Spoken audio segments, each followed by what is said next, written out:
آج یکم محرم الحرام 1447 ہجری ہے اور بیت اللہ کے غلاف کی تبدیلی کے خوبصورت مناظر اس ویڈیو میں ہم آپ کو دکھانے والے ہیں۔ ویڈیو آپ اپنے دوستوں کے ساتھ ضرور شیئر کر دیں۔ اللہ تبارک و تعالی آنے والے سال میں ہم سبھی کو اپنی آنکھوں سے اس حسین منظر کو دیکھنا نصیب فرمائے۔ پہلے تاریخ کیا تھی؟ پہلے غلاف جب تبدیل کیا جاتا تھا تو غلاف کے تبدیل کرنے کے جو واقعات تھے یا غلاف تبدیل کرنے کی جو تاریخ تھی وہ الگ تھی، لیکن اب پچھلے 4 سالوں سے وہ تاریخ بدل دی گئی ہے۔ بیت اللہ کے غلاف کی جو خوبصورتی آپ دیکھیں گے ماشاءاللہ اتنے حسین مناظر کو کہ آپ کی آنکھیں ٹھنڈی ہو جائے گی۔ دیکھیں ماشاءاللہ کتنے حسین مناظر ہیں۔ السلام علیکم ورحمۃ اللہ وبرکاتہ۔ دوستو، آج یکم محرم الحرام 1447 ہجری ہے۔ 1447 ہجری کا آغاز ہو چکا ہے اور آج مسجد الحرم مکۃ المکرمہ میں غلاف کعبہ کی تبدیلی کا جو کام انجام دیا گیا ہے وہ پچھلے 4 سالوں سے یکم محرم الحرام کی طرف تبدیل کر دیا گیا ہے۔ پہلے جب غلاف کعبہ کی تبدیلی ہوا کرتی تھی تو وہ 9 ذی الحجہ کو ہوا کرتی تھی اور اسی ٹائم بیت اللہ کو احرام پہنایا جاتا تھا، لیکن پچھلے 4 سالوں سے جو یہ نظام بدلا ہے، اس نظام میں جو چینجنگ آئی ہے، بیت اللہ کے غلاف کو یکم محرم الحرام کو بدلنے کی جو روایت شروع کی گئی ہے، اس روایت کو کب تک رکھا جائے گا؟ پچھلے 4 سالوں سے لاک ڈاؤن کے بعد یکم محرم الحرام میں اسے تبدیل کر دیا گیا ہے۔ پہلے جب بیت اللہ کا غلاف تبدیل کیا جاتا تھا تو وہ 9 ذی الحجہ کو تبدیل کیا جاتا تھا، لیکن پچھلے 4 سالوں سے نظام بدل گیا ہے۔ عمرہ سیزن 1447 ہجری کا بھی آغاز ہو چکا ہے۔ حج 2025 مکمل ہو چکا ہے۔ آج 26 جون 2025 ہے۔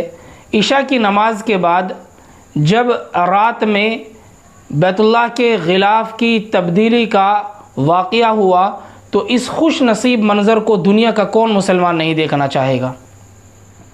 بیت اللہ کے غلاف کی تبدیلی کے خوشنما مناظر کو ہر ایک مسلمان دیکھنا چاہے گا۔ دنیا کا کوئی بھی مسلمان ایسا نہیں ہے کہ وہ ان خوبصورت مناظر کو نہ دیکھے۔ اللہ کا بے انتہا فضل و کرم اور احسان ہے کہ آج یکم محرم الحرام 1447 ہجری ہے اور بیت اللہ کے غلاف کی تبدیلی ہو چکی ہے۔ جو بیت اللہ کے غلاف کو احرام پہنایا گیا تھا اور بیت اللہ کا غلاف پچھلے تقریباً 40 دنوں سے اس پوزیشن میں تھا، یعنی یہ نیچے جو یہ سفید کپڑا پہنایا گیا ہے اس طریقے میں تھا۔ غلاف کعبہ جسے کسوہ بھی کہا جاتا ہے، کعبہ شریف کو ڈھانپنے والا ایک مقدس کپڑا ہے۔ اس کی تاریخ بہت قدیم اور مختلف دور میں اس کی تیاری اور استعمال کے طریقے بدلتے رہے ہیں۔ آج ہم اس ویڈیو میں آپ کو چھوٹا سا شارٹ میں یہ بتانے والے ہیں کہ بیت اللہ کے غلاف کی تبدیلی کب کیسے ہوئی ہے اور کس زمانے میں کیسے ہوتی تھی۔ انشاءاللہ پھر کبھی بتایا جائے گا۔ آج مختصراً ہم آپ کو بتانے والے ہیں کس دور میں کیسے تبدیلی ہوئی ہے۔ بیت اللہ کے غلاف کی تبدیلی کے جو مناظر ہیں وہ بڑے حسین و جمیل ہے۔ قبل از اسلام روایات کے مطابق سب سے پہلے کعبے کو کپڑے سے ڈھانپنے کا آغاز حضرت اسماعیل علیہ السلام کے دور میں ہوا۔ اس وقت یمنی کپڑے استعمال کیے جاتے تھے۔ دور نبوی نبی کریم صلی اللہ علیہ وسلم کے زمانے میں کعبے کو یمنی اور قطبی مصری کپڑوں سے ڈھانپا جاتا تھا۔ آپ صلی اللہ علیہ وسلم نے اس روایت کو برقرار رکھا۔ خلفائے راشدین اور اموی دور، اس دور میں کعبے کے غلاف کی تیاری کو مزید منظم کیا گیا۔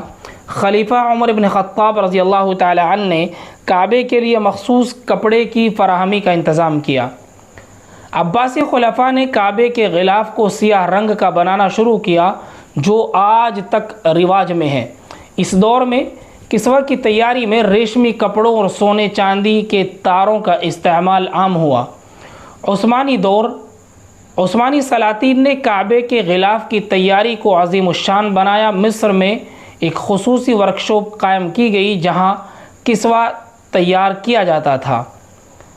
1927 عیسوی سے سعودی عرب نے کسوہ کی تیاری کی ذمہ داری سنبھال لی۔ آج کل مکہ مکرمہ میں ایک جدید فیکٹری اس کی تیاری کے لیے وقف ہے۔ ہر سال ذی الحجہ کے 90 دن کسوہ تبدیل کیا جاتا تھا، لیکن پچھلے 4 سالوں سے یہ روایت بدل دی گئی ہے۔ کسوہ خالص ریشم سے بنایا جاتا ہے جو سیاہ رنگ کا ہوتا ہے۔ اس پر سونے اور چاندی کے تاروں سے قرآنی آیات، کلمہ طیبہ اور دیگر اسلامی عبارتیں کنندہ کی جاتی ہیں۔ کسوہ کی تیاری میں تقریباً 670 کلو گرام ریشم، 120 کلو گرام سونا اور 100 کلو گرام چاندی استعمال ہوتی ہے۔ اس کا وزن تقریباً 900 کلو گرام ہوتا ہے اور اس کی لمبائی 14 میٹر اور چوڑائی 47 میٹر ہوتی ہے۔ غلاف کعبہ کی شرعی حیثیت تو نہیں، لیکن اس کی عظیم علامتی اور روحانی اہمیت اس کے چند فضائل درج ذیل ہیں۔ بیت اللہ کی زینت کسوہ کعبہ کی عظمت اور تقدس کو مزید نمایاں کرتی ہے۔ یہ اللہ کے گھر کی تعظیم اور اس کی حفاظت کا ذریعہ ہے۔ مسلمانوں کی محبت کا اظہار کسوہ کی تیاری اور تبدیلی میں امت مسلمہ کی محبت اور عقیدت جھلکتی ہے۔ یہ ایک اجتماعی عمل ہے جو اتحاد کی علامت ہے۔ کسوہ کو دیکھ کر مومنین کے دلوں میں اللہ کے گھر کی عظمت اور تقدس کا احساس بیدار ہوتا ہے۔ کسوہ کے پرانے ٹکڑوں کو تقسیم کیا جاتا ہے جو عاشقان بیت اللہ کے لیے تبرک کا ذریعہ ہوتے ہیں۔ ان کا احترام کیا جاتا ہے لیکن ان کی پرستش حرام ہے، یعنی ان کی پوجا حرام ہے۔ کسوہ کی تبدیلی کی عظیم الشان تقریب ہوتی ہے جو ہر سال حج کے دوران انجام دی جاتی تھی، لیکن اب یہ 1 محرم الحرام کو انجام دی جانے لگی ہے۔ پرانے کسوہ کے ٹکڑوں کو عجائب گھروں، مساجد یا اہم شخصیات میں تقسیم کیا جاتا ہے۔ کسوہ کی تیاری میں جدید ٹیکنالوجی کا استعمال کیا جاتا ہے، لیکن روایتی دستکاری کو بھی برقرار رکھا جاتا ہے۔ غلاف کعبہ نہ صرف بیت اللہ کی زینت ہے بلکہ امت مسلمہ کی عقیدت، اتحاد اور تاریخ کا ایک روشن باب بھی ہے۔ اس کا احترام ہر مسلمان کے دل میں موجود ہے کیونکہ یہ اللہ کے گھر کی عظمت کی علامت ہے۔ بیت اللہ کے غلاف کی تبدیلی کے خوبصورت مناظر آپ نے دیکھے۔ پہلے بیت اللہ کے غلاف کی تبدیلی کے مناظر 9 ذی الحجہ کو ہوا کرتے تھے، لیکن اب یہ 1 محرم الحرام کو تبدیل کر دیے گئے ہیں۔ اللہ سے دعا ہے کہ اللہ تبارک و تعالی آنے والے سال میں ان لوگوں کو بھی اپنی آنکھوں سے ان خوبصورت مناظر کو دیکھنا نصیب فرمائے جو لوگ اس ویڈیو کو دیکھ کر اپنے دل میں یہ ارمان، یہ تمنا رکھتے ہیں کہ کاش میری نظروں کے سامنے یہ خوبصورت واقعہ پیش ہوا ہوتا تو میں اور زیادہ خوش ہوتا۔ اللہ تبارک و تعالی مجھے اور آپ کو آنے والے سال میں یہ حسین مناظر اپنی آنکھوں سے دیکھنا نصیب فرمائے۔ اگر آپ کو ویڈیو اچھا لگے تو اپنے دوستوں کے ساتھ ضرور شیئر کریں۔ مزید انفارمیٹیو ویڈیوز کے لیے آپ ہمارے یوٹیوب چینل کو سبسکرائب، انسٹا اور فیس بک پیج کو فالو ضرور کر لیں۔ ملتے ہیں پھر اپنی اگلی نئی ویڈیو میں، تب تک کے لیے شکریہ۔